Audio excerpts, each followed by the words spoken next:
कहानी की शुरुआत जैक डूरन नाम के एक आदमी से होती है। वो जंगल में अपनी जान बचाकर भाग रहा था। उसके पीछे पुलिस सायरन की आवाज आ रही थी, जिससे पता चलता है कि पुलिस उसके बहुत करीब पहुंच चुकी है। काफी देर तक जंगल में भागने के बाद जैक हडसन रिवर के पास पहुंचा। अभी टाइम जनवरी 1946 का चल रहा है। फिर जैक एक भी पल गवाए बिना अपना ओवरकोट उतार कर नदी में फेंक देता है। फिर वो अपनी पॉकेट में से एक बहुत कीमती डायमंड रिंग निकालता है और कुछ टाइम तक उस रिंग को देखता रहा, जैसे उससे जुड़ी कोई पुरानी बातें उसे याद आ गई हो। फिर उसने डायमंड रिंग को भी हडसन नदी में फेंक दिया और अगले ही पल वहां से गायब हो गया।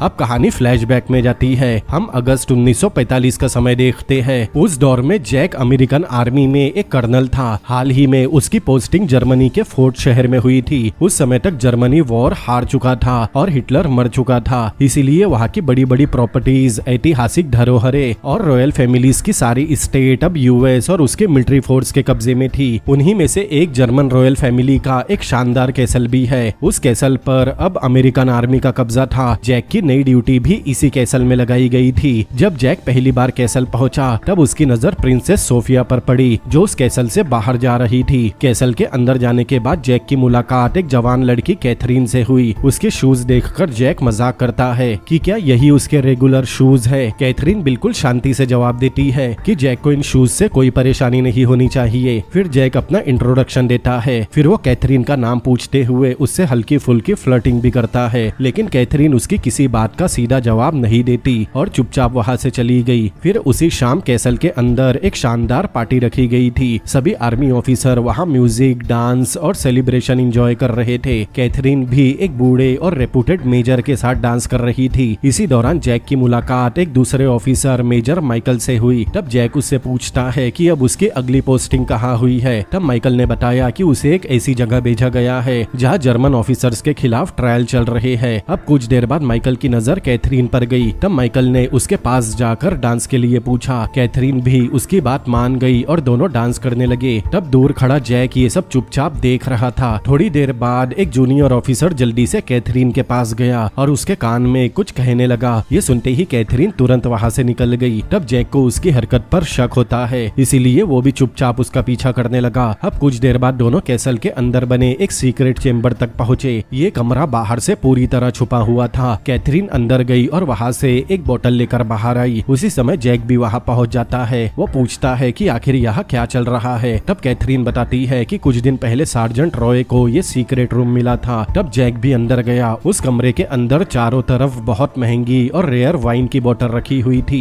इतनी सारी रेयर वाइन की बोतल देखकर वो खुद हैरान था। फिर कैथरीन उससे पूछती है कि यूएस आर्मी रेगुलेशन में जब्त की गई अल्कोहल के बारे में क्या नियम है। तब जैक पूरे कॉन्फिडेंस से कहता है कि यूएस आर्मी बस जर्मनी की वॉर मशीन जब्त करती है। जहाँ तक कि इन वाइन्स की बोतल की बात है तो अब ये वॉर जीतने वालों की संपत्ति है। इतना सुनते ही मेजर माइकल वहाँ रखी एक बोतल उठाकर अपने साथ लेकर गया। अब कुछ देर बाद जैक पार्टी में वापस आया। फिर वो एक बोतल और 2 ग्लास उठाकर कैथरीन के कमरे की तरफ जाने लगा, लेकिन रास्ते में ही उसे दिखाई दिया कि एक मेजर कैथरीन के साथ कुछ ज्यादा ही चेप हो रहा था। तब जैक कैथरीन को उस मेजर से बचाता है, लेकिन तब तक कैथरीन जैक के हाथ में बोतल और ग्लास देखकर समझ गई थी कि जैक भी उस पर ट्राई करने जा रहा था, इसीलिए वो बिना कुछ बोले वहां से चली गई।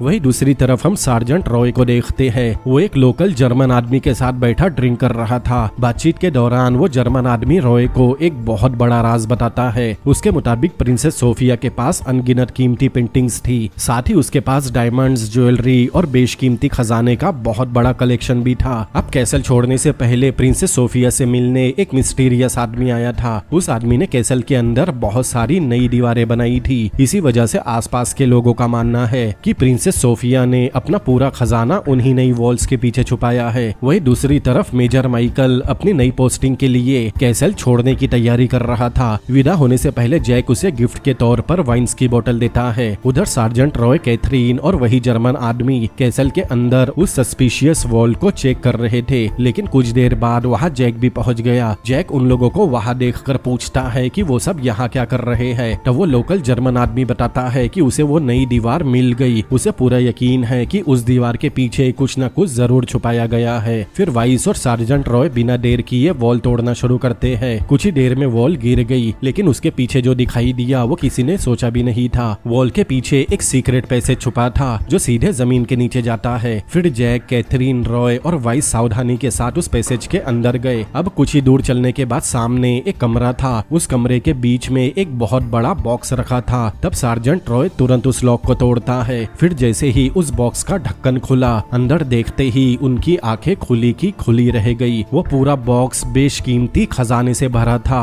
उसके अंदर अनगिनत डायमंड्स, महंगे नेकलेस, रेयर ज्वेलरी और बहुत से अनमोल रत्न रखे थे। ये नजारा देखकर वाइस एक्साइटमेंट में कहता है कि ये प्रिंसेस सोफिया की पुश्तैनी ज्वेलरी है। उसके मुताबिक इस खजाने की असली कीमत का अंदाजा लगाना भी नामुमकिन है। खजाना देखते ही जैक ने तुरंत सार्जेंट रॉय से पूछा तो असली वजह ये थी जिसके लिए वो यहाँ आया था। रॉय भी बिना डरे जवाब देता है कि जैक खुद भी तो इसी खजाने की तलाश में यहाँ पहुँचा है। ये सुनते ही जैक सीरियस हो गया। वो रॉय और कैथरीन दोनों को धमकी देता है अगर वो चाहे तो इसी समय दोनों को गिरफ्तार करवा सकता है, लेकिन अगर वो सच में अमीर बनना चाहते हैं तो अब उन्हें उसकी हर बात माननी होगी। जैक दोनों को ऑर्डर देता है कि पूरा बॉक्स उठाकर चुपचाप कैथरीन के रूम में पहुंचा दे। साथ ही वो वार्निंग देता है कि इस खजाने के बारे में किसी को भी भनक नहीं लगनी चाहिए। फिर जैक उस लोकल जर्मन आदमी वाइस को भी धमकी देता है कि अगर उसने खजाने के बारे में किसी को कुछ भी बताया तो वो उस पर नाजी एजेंट होने का इल्जाम लगाएगा और बिना किसी सुनवाई के उसे गोली मार दी जाएगी। फिर जैक के ऑर्डर के मुताबिक सार्जेंट रॉय और वाइस मिलकर उस बॉक्स को कैथरीन के रूम तक लेकर गए और बिना किसी को शक हुए उसे वही छुपा दिया।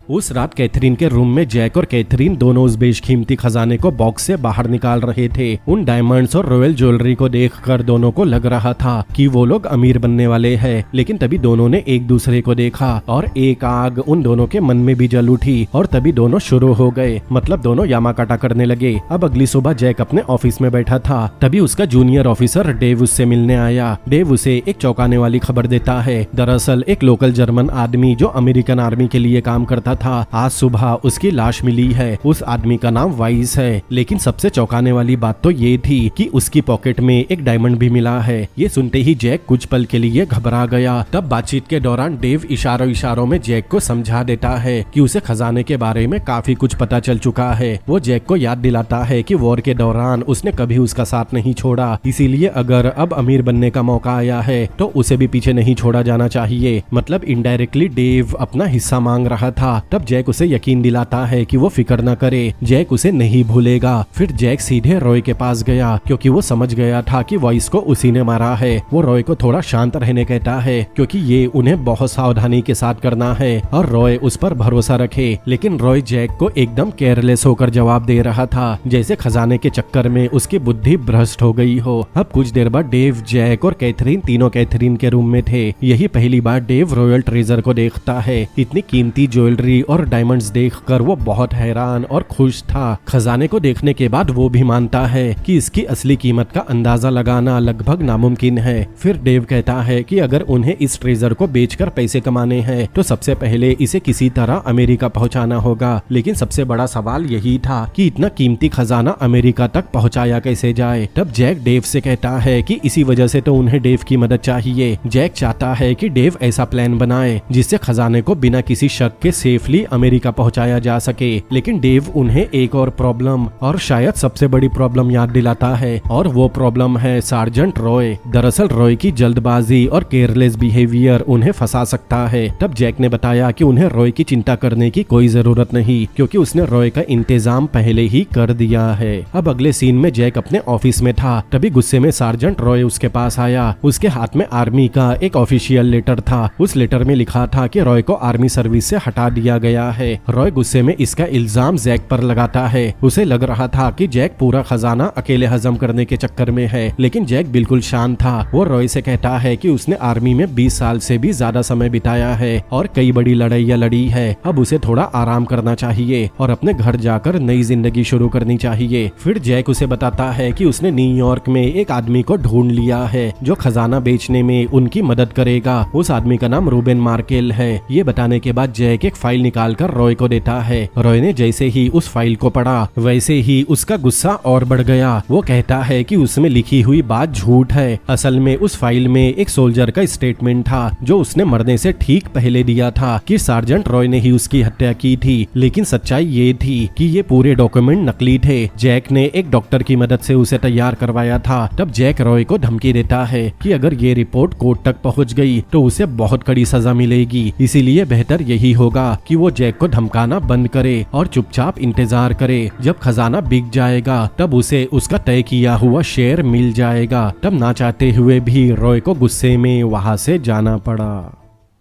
वही दूसरी तरफ प्रिंसेस सोफिया एक लेटर लिखती है। वो लेटर कैसल के कमांडिंग ऑफिसर के नाम से था। वो लेटर कैथरीन की डेस्क पर पहुंचा। कैथरीन तुरंत उसे लेकर जैक के पास गई। वो बताती है कि प्रिंसेस सोफिया कैसल आने वाली है। उसका कहना है कि कैसल में उसका कुछ पर्सनल सामान छूट गया था। अब क्योंकि उसकी दूसरी शादी होने वाली थी इसीलिए वेडिंग से पहले वो अपना सामान वापस लेने आने वाली है। ये सुनते ही जैक सब समझ गया कि प्रिंसेस सोफिया अपने खजाने के लिए वापस आ रही है। मतलब अब उनके पास बहुत कम समय बचा है। अगर खजाना यूनाइटेड स्टेट भेजना है तो प्रिंसेस के लौटने से पहले ही सब करना होगा। अब डेव किसी नए सोल्यूशन की तलाश में जुट गया। अगले दिन वो बहुत एक्साइटमेंट में जैक और कैथरीन के पास आया। वो बताता है कि वर्ल्ड वॉर 2 के मशहूर हीरो जनरल पैटोन बहुत जल्द कैसल आने वाले हैं। वो 2 हफ्ते वही रुकेंगे। जैक को समझ नहीं आता कि इससे उनकी प्रॉब्लम कैसे हल होगी। तब डेव अपना पूरा प्लान बताता है कि कैसल से निकलने के बाद जनरल पैटोन वॉशिंगटन जाएंगे। इतने बड़े मिलिट्री हीरो के लगेज की कोई भी चेकिंग करने की हिम्मत नहीं करेगा। अगर वो लोग चुपके से अपने खजाने का बॉक्स जनरल के ऑफिशियल लगेज के साथ रख दे तो वो बिना किसी शक के सेफली अमेरिका पहुंच जाएगा। ये सुनते ही जैक उसकी बात समझ गया। लेकिन जैक पूछता है कि क्या डेव को अपने प्लान पर पूरा भरोसा है। तब डेव कहता है कि कोई भी इंसान कभी ये नहीं सोचेगा कि कोई फेमस जनरल के लगेज का इस्तेमाल करके खजाना स्मगल करेगा। ये प्लान सुनकर तीनों को पहली बार उम्मीद की किरण दिखाई देने लगी। लेकिन उनकी खुशी ज्यादा देर तक नहीं टिकती क्योंकि अगले ही रात डेव घबराता हुआ जैक के पास आया। वो बताता है कि अभी अभी खबर आई है कि जनरल पैटोन का एक एक्सीडेंट हो गया और उनकी मौत हो गई। ये सुनते ही तीनों के पैरों तले जमीन खिसक गई। जनरल की मौत के साथ उनका पूरा ट्रांसपोर्टेशन प्लान भी खत्म हो गया।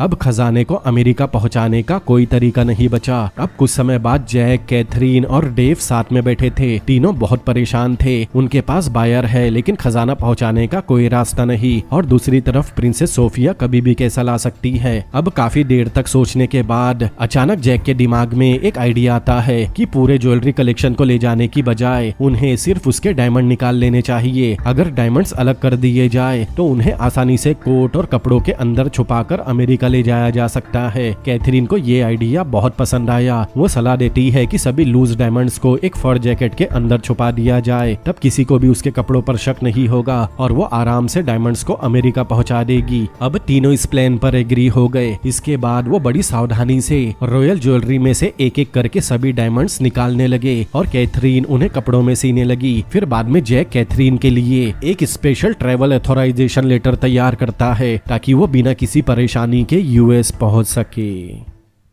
जैक ने कैथरीन के लिए जो ट्रैवल ऑथराइजेशन लेटर तैयार किया था उसमें झूठी कहानी लिखी गई थी कि कैथरीन की बहन को अचानक हार्ट अटैक आया है और उसकी हालत बहुत सीरियस है, इसीलिए कैथरीन को तुरंत यूएस जाना होगा। सारी तैयारियां पूरी होने के बाद जैक और डेव कैथरीन को छुपाए हुए डायमंड्स के साथ न्यूयॉर्क रवाना करने वाले थे। कैथरीन बहुत घबरा रही थी। वो जैक के बिना अकेले नहीं जाना चाहती, लेकिन जैक उसे समझाता है और वैसे भी जैक की ड्यूटी 2 हफ्तों में खत्म होने वाली है। तब वो भी कैथरीन के पास आ जाएगा। तब कैथरीन चली गई। उसके जाते ही डेव जैक से कहता है कि अगर कल उन्हें अपने इस फैसले पर पछताना पड़े तो क्या होगा। अगर कैथरीन सारे डायमंड लेकर गायब हो गई तो फिर उनका क्या होगा। लेकिन जैक को कैथरीन पर पूरा भरोसा था कि कैथरीन उसे कभी धोखा नहीं देगी। पहली वजह कि दोनों एक दूसरे से प्यार करते हैं और दूसरी वजह कि इतने कीमती डायमंड्स को जैक की मदद के बिना बेचना नामुमकिन होगा। अगले सीन में हम देखते हैं कि कैथरीन सेफली न्यूयॉर्क पहुंच गई क्योंकि वो अमेरिकन आर्मी की लेफ्टिनेंट है। इसीलिए पूरे सफर के दौरान किसी ने भी उसके सामान की तलाशी नहीं ली। होटल पहुंचने के बाद कैथरीन बहुत सावधानी से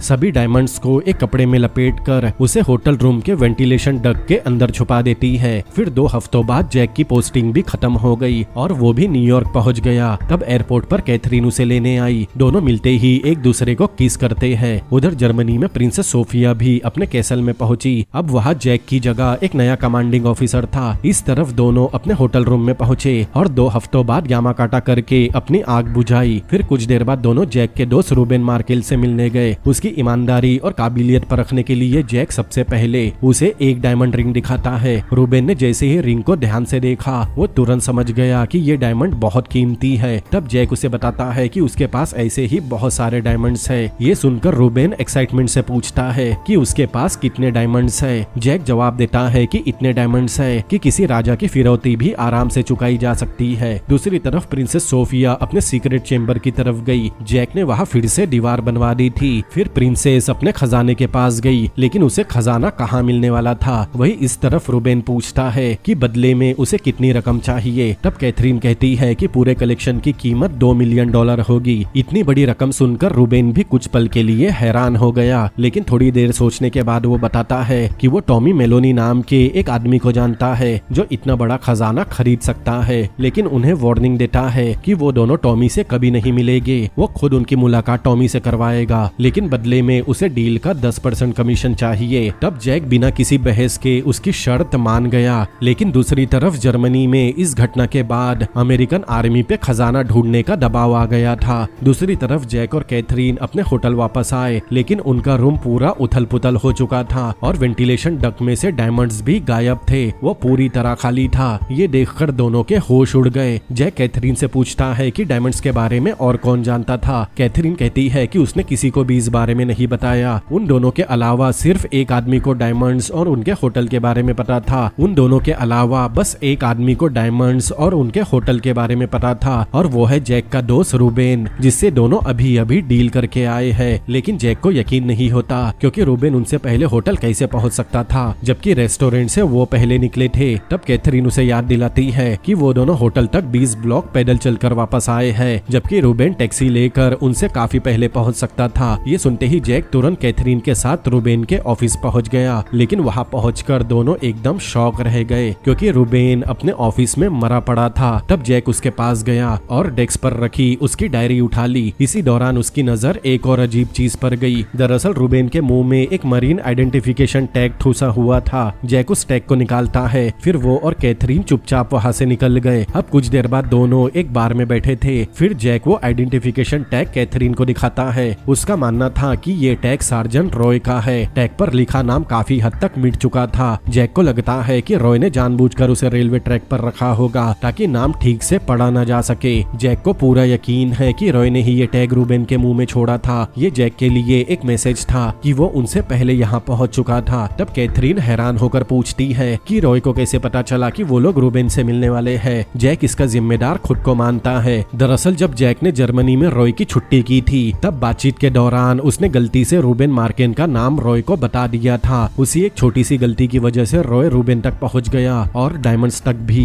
उधर जर्मनी में कैसल का नया कमांडिंग ऑफिसर मामले को सुलझाने के लिए मेजर माइकल को बुलाता है। दरअसल प्रिंसेस सोफिया की शादी जल्द ही इंग्लैंड के होने वाले राजा से होने वाली है। इसी वजह से ब्रिटिश गवर्नमेंट भी खजाना चोरी होने का जवाब मांग रही है। अगर ये मिस्ट्री जल्दी ही नहीं सुलझी तो पूरी दुनिया को यही लगेगा कि German royal treasure American army ने ही चुराया है। इधर न्यूयॉर्क में जैक और कैथरीन अपनी सेफ्टी के लिए होटल छोड़कर एक दूसरे होटल में रुकने गए ताकि कोई उनका पीछा न कर सके। फिर जैक कहता है कि अब उन्हें टॉमी मेलोनी से मिलना होगा। ये वही बायर है जिसके बारे में रूबेन ने बताया था। लेकिन जैक जल्दबाजी में कोई डील नहीं करना चाहता। सबसे पहले वो ये पता लगाना चाहता है कि टॉमी आखिर किसके लिए काम करता है। कैथरीन हैरान होकर पूछती है कि अब टॉमी को ढूंढने का क्या फायदा। उसका मानना था कि सार्जेंट रॉय अब तक डायमंड बेच चुका होगा और पैसे भी ले चुका होगा, लेकिन जैक उसकी बात से सहमत नहीं था। वो समझाता है कि जब उन्होंने रॉयल ज्वेलरी से डायमंड्स निकाले थे तब रॉय वहाँ नहीं था, इसीलिए उसे पता नहीं है कि कुल कितने डायमंड्स हैं। इसीलिए अगर रॉय ने किसी बायर से डील की भी होगी तो बायर सिर्फ उतने ही डायमंड्स के बारे में जानता होगा जो रॉय उसके पास लेकर गया। उसे ये नहीं पता होगा कि जर्मन रॉयल फैमिलीज के पास असल में उससे कहीं ज्यादा डायमंड्स थे। यही बात अब जैक के लिए सबसे बड़ी उम्मीद बन गई, क्योंकि उसे यकीन है कि खेल अभी पूरी तरह खत्म नहीं हुआ। इसके बाद जैक एक और बात बताता है कि उसे लास वेगास के एक बहुत ताकतवर डीलर के बारे में पता चला है जिसे बॉक्सिंग देखने का बहुत शौक है। जैक को शक होता है कि टॉमी मेलोनी उसी आदमी के लिए काम करता है। उस डीलर का नाम बेन कैसिडी है और उसे खबर मिली है कि वो बहुत जल्द एक बॉक्सिंग मैच देखने एक क्लब में आने वाला है। और खुशनसीबी से जैक ने पहले ही उस मैच के 2 टिकट का इंतजाम कर लिया था। दूसरी तरफ हम मेजर माइकल को देखते हैं। वो अब भी प्रिंसेस सोफिया के गायब हुए खजाने की गुत्थी सुलझाने में लगा था। डॉक्यूमेंट्स को चेक करते हुए उसकी नजर जैक, कैथरीन और सार्जेंट रॉय की लीव एप्लीकेशन पर गई। उसे पता चला कि तीनों ने आसपास ही छुट्टी ली थी। बस यही से माइकल को शक हो गया कि खजाने के चोरी में इन तीनों का कोई ना कोई कनेक्शन जरूर है। इस तरफ अगली सुबह जब जैक अपने होटल रूम में उठा तो उठते ही उसे बहुत बड़ा शॉक लगा, क्योंकि कैथरीन वहाँ नहीं थी। जैक को कमरे में कोई नोट या कोई मैसेज नहीं मिलता। अब उसे समझ में आया कि कैथरीन उसे अकेला छोड़कर चली गई। उधर मेजर माइकल जैक के भरोसेमंद साथी डेव के पास गया। माइकल कहता है कि अगर डेव खुद को इस चोरी के मामले से बचाना चाहता है तो उसे पूरी सच्चाई बतानी होगी। तब दबाव पड़ने पर डेव टूट गया। इसी दौरान कैथरीन उस बॉक्सिंग मैच में पहुंच गई जिसके बारे में जैक ने उसे बताया था। वो जानबूझकर उस रिजर्व सीट पर बैठ गई जो बेन कैसिडी के लिए रखी गई थी। फिर कुछ ही देर बाद बेन का आदमी टॉमी उसके पास आया। वो बड़ी पोलाइटली से बताता है कि ये सीट मिस्टर कैसिडी की है, लेकिन कैथरीन को वहाँ से हटाने की बजाय बेन उसके कॉन्फिडेंस से इम्प्रेस हो गया। वो खुद उसके पास बैठ गया और उससे बातें करने लगा। धीरे धीरे बेन उसकी खूबसूरती और कॉन्फिडेंस से इम्प्रेस हो गया था। तब कैथरीन भी बड़ी चालाकी से उससे फ्लर्ट करना शुरू करती है। बातों बातों में वो बेन को अपने होटल का एड्रेस देती है और उसे रात 10 बजे मिलने इनवाइट करती है। उधर जैक एक बिल्कुल अलग प्लान पर काम कर रहा था। वो एक थिएटर सप्लाई दुकान में गया और वहाँ से नकली ज्वेलरी का पूरा कलेक्शन चुरा लिया। होटल लौटकर वो उन ज्वेलरी में से एक एक करके फेक डायमंड्स निकालने लगा। असल में वो किसी बड़े प्लान की तैयारी कर रहा था जिसकी पूरी इंफॉर्मेशन सिर्फ उसे ही पता है। वही दूसरी तरफ रात होने पर बेन कैथरीन को होटल पर पिक करने आया। फिर वो कैथरीन को लेकर ड्रिंक करने एक रेस्टोरेंट में गया। तब बातचीत के दौरान कैथरीन उसे एक मॉडिफाई कहानी सुनाती है कि वो पहले यूएस आर्मी में लेफ्टिनेंट थी। उसकी पोस्टिंग जर्मनी के एक कैसल में हुई थी जहाँ उसका बॉयफ्रेंड जैक भी था। कैसल में उन्हें क्वीन का खजाना मिला था। फिर सार्जेंट रॉय के साथ मिलकर उन्होंने वो खजाना चुरा लिया और किसी तरह यूएस भी ले आए। लेकिन अमेरिका पहुंचने के बाद सार्जेंट रॉय ने दोनों को धोखा दे दिया। उसने सारे डायमंड्स चुराकर चोरी छिपे उसे मतलब बेन कैसिडी को बेच दिए। लेकिन रॉय को ये नहीं पता था कि उसने आधे डायमंड्स ही चुराए थे, क्योंकि बाकी आधे डायमंड्स कैथरीन ने पहले ही अलग छुपा कर रखे थे और इस बारे में उसके बॉयफ्रेंड जैक को भी नहीं पता। और अब वो बचे हुए डायमंड्स भी बेन को ही बेचना चाहती है। पहले तो बेन किसी भी डायमंड्स के बारे में पता होने से मना करता है, लेकिन कैथरीन के चार्म के आगे उसकी एक नहीं चलती। दूसरी तरफ जैक अकेला एक बार में बैठा ड्रिंक कर रहा था। तभी अचानक वहाँ मेजर माइकल आ गया। जैक उसे देखकर हैरान तो हुआ, लेकिन वो ये भी समझ गया था कि माइकल खजाने के बारे में पूछताछ करने आया है। इसीलिए जैक इधर उधर की बातें छोड़कर माइकल को सीधा मुद्दे पर बात करने कहता है। फिर कुछ देर बाद जैक अपने होटल रूम में माइकल को पूरी कहानी बताता है। उसने ये भी बताया कि सार्जेंट रॉय ने डायमंड्स चुरा लिए और अब उसे शक है कि कैथरीन भी रॉय के साथ मिल चुकी है। जैक के मुताबिक कैथरीन उसे छोड़कर रॉय के साथ चली गई और दोनों ने मिलकर उसे धोखा दिया। तब माइकल कहता है उसे लव स्टोरी से कोई मतलब नहीं, उसे बस प्रिंसेस सोफिया का खजाना वापस चाहिए। तब जैक उसके सामने एक डील रखता है कि अगर माइकल उसका साथ दे तो वो खजाना वापस दिलाने में मदद करेगा। बदले में माइकल को चोरी का इल्जाम सार्जेंट रॉय और कैथरीन पर डालना होगा। उधर बेन कैथरीन को अपने शानदार मेंशन में लेकर गया। वो आलीशान मेंशन कैथरीन को बहुत पसंद आया था। फिर बेन उसके करीब आने लगा। तब कैथरीन उससे पूछती है कि डायमंड्स खरीदने के बाद वो उनका क्या करेगा। तब बेन बताता है कि वो कम से कम 5 साल तक उन्हें सेफ रखेगा, क्योंकि समय के साथ उनकी कीमत और ज्यादा बढ़ जाएगी। इतना कहने के बाद दोनों यामाकाटा करने लगे। अगली सुबह बेन अपने आदमी टॉमी के साथ बिजनेस की बातें कर रहा था। तभी कैथरीन वहाँ आई और होटल से उसका सामान मंगवाने को कहा। तब बेन टॉमी को कैथरीन का लगेज लाने कहता है। टॉमी के जाते ही बेन कैथरीन के पास गया और उससे पूछा कि बाकी डायमंड्स कहाँ है। तब कैथरीन बताती है कि बाकी डायमंड्स उसकी बहन के पास रखे हैं और वो उन्हें बस एक कॉल में मंगवा लेगी। तब बेन कैथरीन से अपनी बहन को अभी कॉल करने कहता है। वो ऐसा दिखाता है जैसे उसे कैथरीन की बात पर पूरा भरोसा हो। कैथरीन भी बिना हिचक फोन करने लगी। इधर जैक हार मानने वालों में से नहीं होता। कैथरीन के होटल के बाहर उसकी नजर टॉमी पर गई। टॉमी कैथरीन का सामान लेने आया था। तब जैक चुपचाप टॉमी का पीछा करते हुए सीधे बेन कैसिडी के मेंशन तक पहुंच गया। वहां पहुंचकर जैक खुद को सार्जेंट रॉय बताता है। दरअसल जैक को पहले से पता था कि बेन ने आज तक रॉय को देखा नहीं है। पहले भी रॉय और बेन के बीच में जो डील हुई थी वो टॉमी के जरिए हुई थी, इसीलिए बेन को रॉय का असली चेहरा नहीं पता था। यही वजह थी कि बेन जैक की बात पर आसानी से भरोसा कर लेता है। वो उसका वेलकम करता है और पूछता है कि जब टॉमी पहले ही डील संभाल चुका है तो फिर उसे खुद आने की क्या जरूरत पड़ी। जैक पूरे कॉन्फिडेंस से कहता है कि उसके पास अभी भी बहुत सारे कीमती डायमंड्स बचे हैं। अपनी बात साबित करने के लिए वो एक डायमंड रिंग निकाल कर बेन को देता है। तब बेन रिंग को ध्यान से देखता है और उसकी कीमत का अंदाजा लगा लेता है। फिर वो पूछता है कि पहली डील के दौरान उसने पूरे डायमंड्स टॉमी को क्यों नहीं बेचे। जैक कहता है कि वो इतना बेवकूफ नहीं है कि एक ही डील में अपना पूरा खजाना बेच दे। वो ये देखना चाहता था कि पहली डील ठीक से होती है या नहीं, उसके बाद ही वो बाकी का खजाना बेचने वाला था।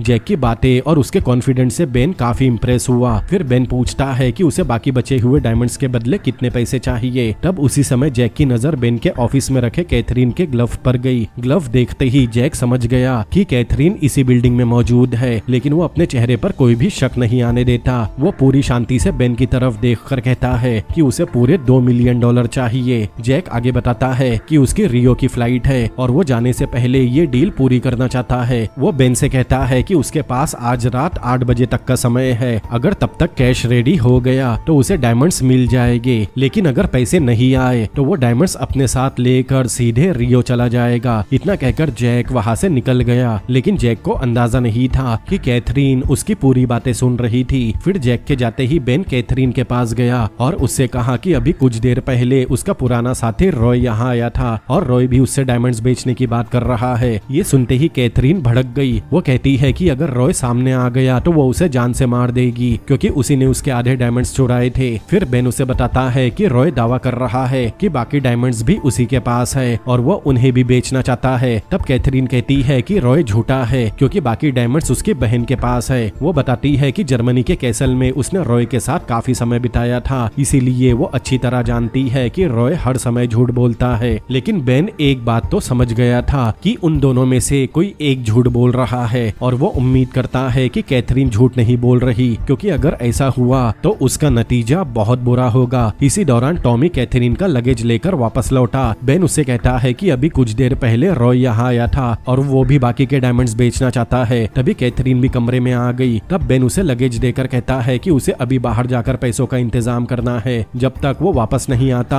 तब तक टॉमी यही रहेगा और कैथरीन पर नजर रखेगा। अगर इस बीच रॉय का फोन आए तो वो उसे बोल दे कि वो रात 8 बजे वेंडार बिल्डिंग में मिलेगा। बेन जैसे ही वहाँ से निकला, बाहर पहले से मेजर माइकल उस पर नजर रख रहा था। बेन के जाते ही कैथरीन ऑफिस की तलाशी लेने लगी। उसे पूरा यकीन था कि बेन ने रॉय से जो डायमंड्स खरीदे थे वो यही कहीं छुपे होंगे। वो हर कोना खंगाल देती है, यहाँ तक कि बेन का सेफ भी खोल कर देखती है, लेकिन उसे कहीं भी डायमंड्स नहीं मिलते। लेकिन तब तक बाहर इंतजार कर रहे टॉमी को अंदर से कुछ आवाजें सुनाई दी, इसीलिए वो तुरंत कमरे में आ गया। अंदर पहुंचकर वो कैथरीन को फोन पर बात करते हुए सुनता है। कैथरीन बोल रही थी कि उसे अपना सूटकेस तो वापस मिल गया है, लेकिन डायमंड्स अभी तक नहीं मिले। साथ ही वो ये भी कहती है कि उसे यहाँ से जाने नहीं दिया जा रहा। इसके बाद वो सामने वाले इंसान को बताती है कि बेन आज रात 8 बजे वंडार बिल्डिंग में मिलने वाला है। बस इतना सुनते ही टॉमी गुस्से में उसके पास पहुंचा और उसे जोरदार मुक्का मारा, जिससे कैथरीन बेड पर गिरकर बेहोश हो गई।